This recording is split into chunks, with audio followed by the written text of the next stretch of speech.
Le sexe fait partie intégrante de la nature humaine, il est nécessaire pour la santé physique et mentale d'un être humain.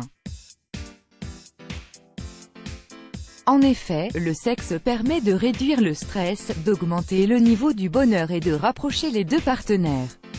D'ailleurs, faire l'amour n'est pas seulement un acte charnel mais aussi un moyen d'exprimer ses sentiments.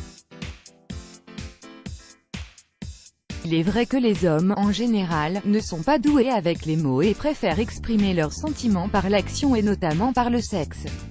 Esther Perel, thérapeute américaine et auteure de nombreux livres sur la sexualité, estime que le rapport amoureux chez les hommes s'inscrit d'abord dans le rapport sexuel, avec la crainte lancinante d'être blessé, rejeté, de ne pas être assez performant, pas savoir honorer le désir.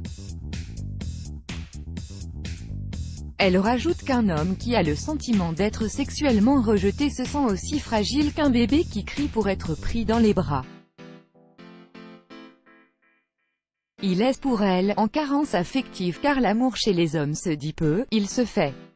Ainsi, on a toujours pensé que la communication de l'homme et ses démonstrations affectives passent par les actes, et que les mots d'amour ne sont pas une preuve affective suffisante ou convaincante.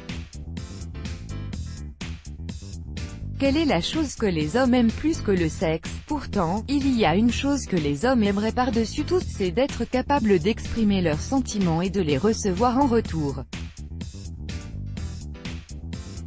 Ceci pourrait leur procurer un plaisir qui dépasserait le sexe.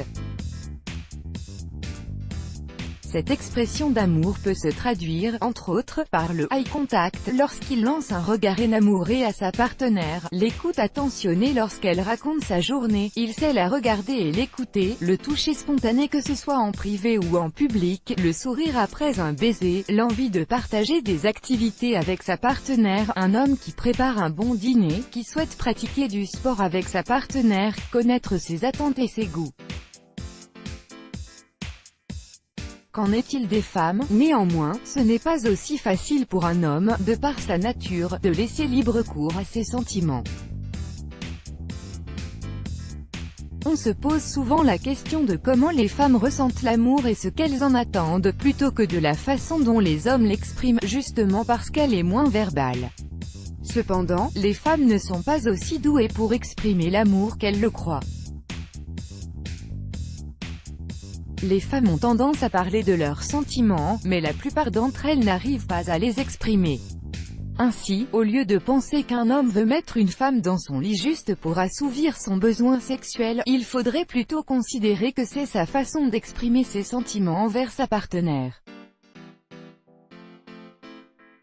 Ainsi, les sentiments mutuels des partenaires deviendront plus clairs à travers l'acte sexuel. Le sexe peut être aussi vulnérable pour les hommes que pour les femmes et ce fait doit être reconnu. Pour la sexologue Catherine Blanc, entamer une relation sexuelle suscite toujours une crainte dans le sens où on rencontre une fragilité en soi. Aussi pour se protéger de la dépendance affective, réduit-on l'autre à l'état d'objet de plaisir. Let's block ADS, why?